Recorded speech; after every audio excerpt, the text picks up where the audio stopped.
But we'll find out when we start putting a ton of boost on it and see what happens. Welcome, my friends, welcome. So check it out. I was looking on the internet, scouring the internet for some manifold stuff, and I happened to run into a guy here locally that happened to have manifolds for super cheap. So I bought them both. So check this out. He had this turbo manifold listed on Instagram or Facebook or something, but he only had it for sale for $100, my friends. So I bought it. It looks okay. I mean, the welds look pretty cool. I mean, I don't know much about these, but I mean, it looks cool. It looks like it's in good working order. So I bought that turbo manifold there, and I bought this eBay, we'll call it the intake manifold, front-facing intake manifold with the throttle body on it, drive-by cable, and this was also $100. He had both of these, 100. So $200 cash. I met him at the gas station, and he let me have them. I thought it was pretty cool.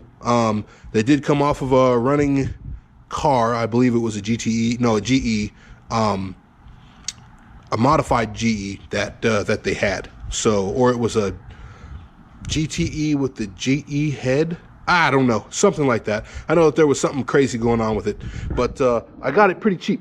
And this one has already been drilled for some of the sensors. You see, like, the sensors here. Let me get a better look at that. A lot of the sensors, you screw something in here, and then all these, like those little black hoses that everyone has plugged in. Man, I don't even know what that stuff's called. I just know that this is ready to go. So once my tuner gets this and he gets it all bolted onto the motor and everything, he can go through and decide which ones he needs to use or not use or what have you. But yeah, man, pretty cheap. So we got the intake manifold, turbo manifold, $200 between the two, and that's awesome. I mean, that saves me money, right?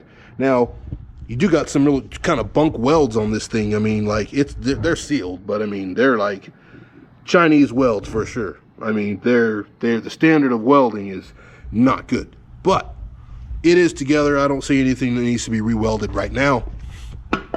But at some point, I'm going to have to upgrade to a very expensive manifold in the future, based on the boost levels and all that other stuff. But for now, this should do the trick. What do you think? Anyone else have one of these? If you have one of those crazy intake manifolds or turbo manifolds that look like that, I mean, is it good? Is it good stuff? Is it crap? Should I not use it? Should I spring for the $500 ones now? I know I'm going to have to do that later, but should I do that now? Or should I run this stuff in here? What do you think? Should I run these or buy new ones? I think they're good, and they look fine to me. But we'll find out when we start putting a ton of boost on it and see what happens. But for now, I think we're good. It's a good deal, man. It's a steal of a deal. Anyway, I'm going to post a new video tomorrow or soon. I'm going to post a new video soon that has some revelations on what happened to the engine and now what we have to do with it in order to make it go fast. Something happened. So now we have to do something else in order to make it go even faster.